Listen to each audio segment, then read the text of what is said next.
성령의 약속 요한복음 15장 26절, 16장 13절에서 15절. 대학교에서 취급되는 일에는 진리 연구보다 훨씬 중요한 그 무엇이 있을까요? 알을 추구하는 대학교의 모든 노력에서 진리가 무엇인지에 대한 관심이 과연 핵심으로 작용합니까? 진리와 알에 대한 노력은 가르치는 사람과 배우는 사람을 하나 되게 할 수 있습니다.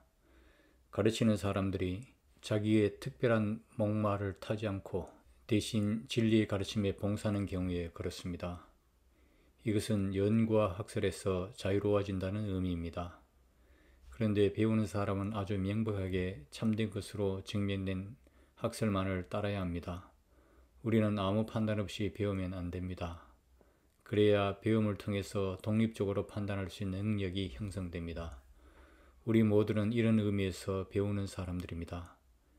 비록 우리 중에 어떤 사람들은 자신들이 배운 것을 가르치고 있지만 말입니다.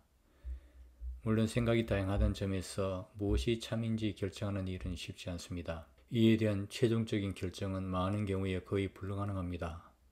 모든 우리의 판단은 아무리 상이한 기준을 감안한다고 하더라도 완전히 잠정적일 뿐입니다.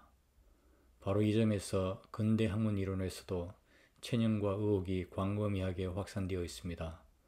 우리는 진술의 정당성을 제어할 수 있습니다. 정당성에 이르는 길에 방법론적 명백성도 제어할 수 있습니다.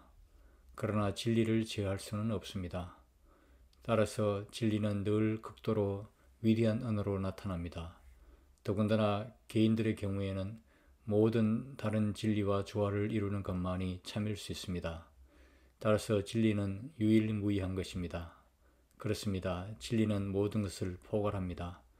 따라서 어떤 주장에 대해서 단지 옳다 또는 그르다고 말하는 것이 훨씬 겸손한 것처럼 보입니다. 물론 우리는 이미 일상의 삶에서 진부한 주장을 쏟아내면서 진리라고 말합니다. 더욱이 완전한 진리라고 말하기까지 합니다. 학문에서는 우선 진리의 바탕을 읽게 되면 그 어떤 인식도 없으며 주장도 없습니다. 그 어떤 경우에 진리에 대한 요청을 실제로 완전히 전체적으로 정당화할 수 있는 가능성이 없다고 한다면 이런 상황은 변하지 않습니다. 따라서 무엇이 우리에게 참된 것인지 결정하는 일은 아주 어렵습니다. 우리를 모든 진리로 이끌어주는 진리의 영이 있는데 이 영이 바로 해결책입니다. 그는 우리로 하여금 모든 속임수를 벗어나게 하며 진리를 구별하고 유지할 수 있게 합니다. 이로써 동시에 우리가 판단할 때 좌우로 치우치지 않고 안전하게 됩니다. 이를 통해서 대학 생활만이 고유한 과업을 감당할 수 있도록 자유로워지는 게 아닙니다. 학문적 유행의 지배에서도 자유로워집니다. 실질적이지 못한 논쟁이나 야망, 원한이 지배하는 것에서 자유로워집니다. 우리 인간의 삶 일반은 진리인식과 단단히 연결될 수 있습니다. 이것은 바로 근대가 학문을 통해서 기대했던 바와의 그것입니다. 그런데 우리의 인간적 학문은 여러 면에서 단절되었고 생각이 다르기 때문에 이런 일에 별로 적합하지 않습니다. 영에 대한 그리고 하나님의 영에 대한 언급은 무엇보다도 진리에 대한 연구나 인식 추구를 의미하는 게 아니었습니다. 진리에 대한 성서의 생각은 지적인 통찰말을 가리키는 게 아닙니다. 우리의 일반적 언어 관용에서 진리라는 말은 이와 달리 지성과 인식에 일방적으로 관련되어 있습니다. 영에 대한 개념에서도 이와 비슷한 일이 자주 일어납니다. 이런 관점으로는 요한복음이 보도하고 있는 대로 예수님이 말하는 영과 진리의 관계에서 무엇이 핵심인지 우리는 전혀 이해할 수 없습니다.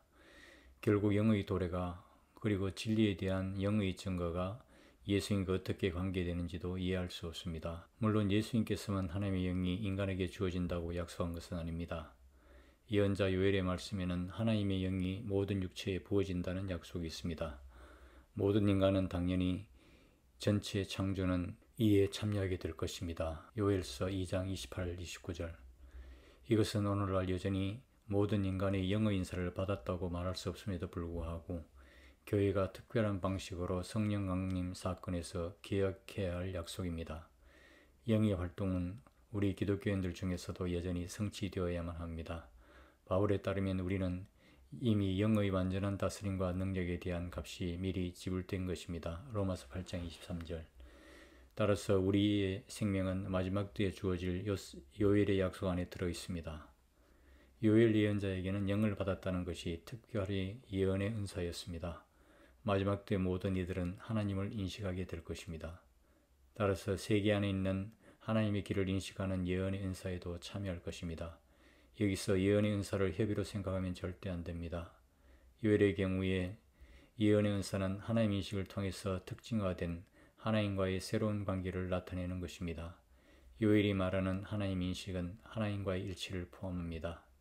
인식은 생생한 일치에서 발생합니다. 그 옆도 옳습니다. 즉 인식은 인식하는 자와 그가 인식하려는 자를 일치하게 만듭니다. 우리는 하나님의 인식을 통해서 하나님과의 일치로 갱신됩니다. 인간 생명의 갱신은 일반적으로 창조의 궁극적 완성에서 하나님의 영이 모든 육체에 임하게 된다는 사실의 선포를 통해서 주어집니다. 제2 이사야는 이렇게 선포합니다. 나는 목마른 땅에 물을 부어주고 메마른 곳에 신인물이 흐르게 하리라. 나는 너희 후손 위에 내 영을 부어주고 너희 세작들에게 나의 복을 내리리라. 이사야서 44장 3절. 하나님의 영은 고대 이스라엘 사람들에게 모든 생명의 근원이었습니다. 성서의 가장 오래된 창조 보도에 의하면 흙으로 지음받은 인간은 하나님이 숨을 불어넣었을 때 순간적으로 생명을 얻게 되었습니다. 창세기 2장 7절. 하나님의 영은 인간을 살리는 숨입니다. 그 숨은 전체 창조에 임했습니다. 시편 104편에는 지구의 모든 피조물에 대한 언급이 나옵니다. 피조물들은 하나님의 영적 호흡으로 창조되었다고 말합니다. 시편 104편 30절. 따라서 새로운 생명은 즉 죽은 자로부터의 부활함으로 얻으시는 생명은 영의 일입니다. 바울이 말하고 있듯이 예수님은 하나님의 영을 통해서 죽은 자로부터 부활했습니다. 우리는 예수님의 영을 통해서 예수님과 연결되었기 때문에 죽은 자로부터 부활로 인해 얻어지는 새로운 생명을 희망하게 됩니다. 로마서 8장 11절. 바울에 따르면 이러한 새로운 생명은 아주 특별한 방식으로 하나님의 영과 연결되어 있습니다. 이것은 모든 생명처럼 단지 영의 창조적 활동에서만 출현하는 게 아니라 생명의 영에 의해서 유지됩니다. 따라서 죽지 않을 수 있습니다. 사도는 우리가 희망하는 이런 생명을, 또한 죽은 자로부터의 부활을 통해서 예수님에게 현실이 된 이런 생명을 일종의 영적인 생명이라고 불렀습니다. 왜냐하면 하나님의 영으로 충만해 있기 때문입니다. 그것은 곧 하나님의 영을 통해서 생명의 하나님과 일치해 있는 것입니다. 하나님과의 일치가 핵심입니다. 이것은 하나님의 영을 부어준다는 다른 성서 말씀의 약속에 담겨있는 의미입니다. 예언의 인사에도 역시 하나님과의 일치가, 즉 모든 예언의 토대를 구성하는 하나님의 인식이 나타납니다. 이와 마찬가지로 생명의 갱신과 하나님의 인식은 이제 요한복음에서 서로 연결되어 있습니다. 우리를 모든 진리로 견인하는 영은 요한복음 3장의 니고데모 이야기에서 언급된 영과 결코 다르지 않습니다. 니고데모 이야기에 따르면 우리는 영의 능력으로 새롭게 태어나야 합니다. 이런 영은 예수님의 약속에서 요한복음 15장 26절 진리의 영으로 일컬어집니다. 요한에 따르면 우리 생명이 이렇게 갱신됨으로써 진리가 우리를 자유롭게 합니다. 요한복음 8장 32절. 그렇다면 요한복음이 말하는 진리는 무엇입니까? 우리에게 일반적으로 사용된 언어 관습과 성서의 언어 관습과의 차이에서 볼 때 진리라는 단어의 이해는 공동의 핵심이 있습니다. 우리도 역시 독립적이며 신뢰할 만한 것으로 증명된 것을 가리켜 참되다고 말합니다. 그러나 우리는 여기서 우선 주장의 신뢰성이나 주장된 사태를 생각합니다. 이런 진술의 진리와 달리 성서에서 진리를 언급할 때는 완전히 포괄적인 의미에서 생명 일반에 있는, 그리고 인간 본질에 있는, 인간과 세계와 하나님과의 사귐 가운데 있는 존재론적 진리와 영속성과 신뢰성이 관건입니다. 여기서 통용되는 법칙은 스스로 영속성을 유지하고 있는 것만이 신뢰를 얻을 수 있다는 것입니다. 따라서 오직 하나님에 대한 진술만이 제한받지 않을 수 있습니다. 그가 참되다고 말합니다. 모든 피조물은 무성하기 때문에 마지막은 영원한 하나님에게만 요요합니다. 우리는 그분에게만 의지할 수 있습니다. 신앙이란 단어는 그분에게만 해당됩니다. 우리가 의지하는 그분은 참으로 영원하시고 따라서 신뢰할 만하며 우리의 생명을 존속시켜 줄 수 있습니다. 하나님의 영속성은 그의 행위와 그 말씀의 신뢰성에서 증명됩니다. 이런 요소들이 하나님의 행위를 통해서 상환되는 한에서 말입니다. 바로 여기에서 하나님의 신실성은 스스로에게서 그리고 그의 창조에서 증명됩니다. 세계 창조자로서 하나님은 이런 창조에 신실하지 않은 채 자기 자신에게만 신실할 수는 없습니다. 하나님의 이러한 신실성은 그의 진리입니다. 구약 말씀은 신실과 진리를 에메트라는 하나의 단어로 씁니다. 이런 기준에서 볼 때 진리와 신실은 하나님에 대한 표현으로 적당합니다. 시편 기자는 이미 이 문제를 정확하게 진술한 적이 있습니다. 진리는 하나님에게 가장 잘 어울리는 이름이라고 말합니다.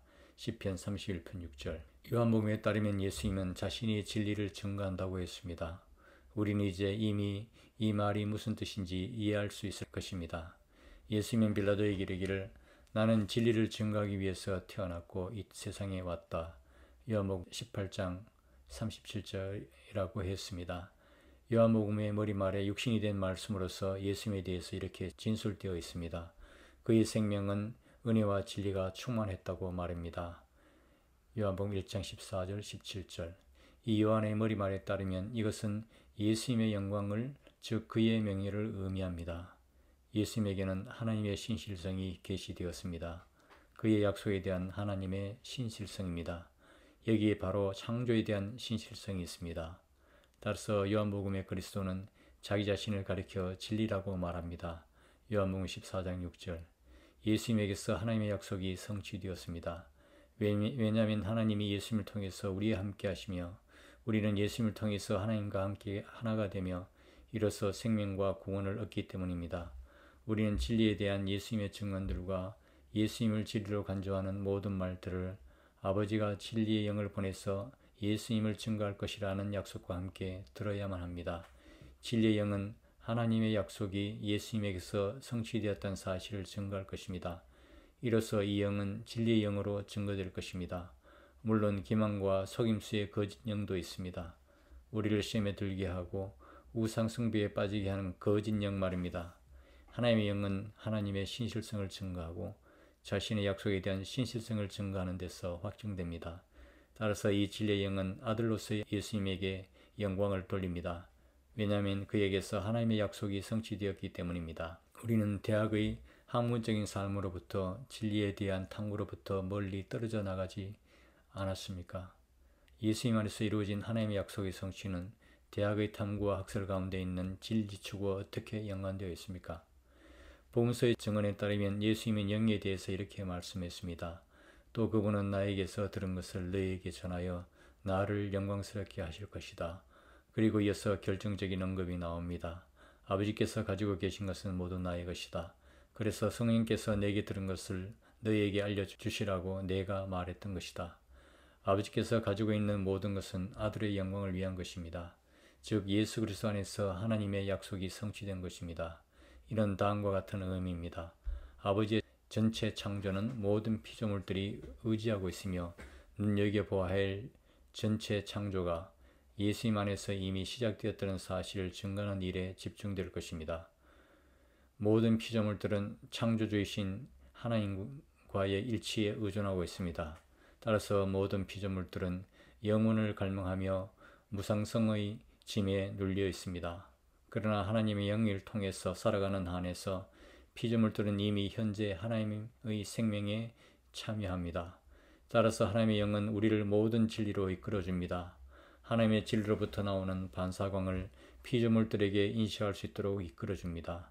왜냐하면 피조물들은 모두 영에 의해서 생명을 유지하며 예수 그리스도 안에서 하나님의 약속이 성취되었다는 사실을 증거하는 일로 소명을 받았기 때문입니다. 이 하나님의 약속은 성취되었습니다. 왜냐하면 예수님 안에서 하나님과 우리 인간과의 일치가 시작되었기 때문입니다. 그리고 이를 통해서 하나님이 전체 창조와 화해하심으로써 이제 하나님과의 일치로부터 출현하는 새로운 생명이 또한 우리가 성취되기를 기대하는 새로운 생명이 시작된 것입니다.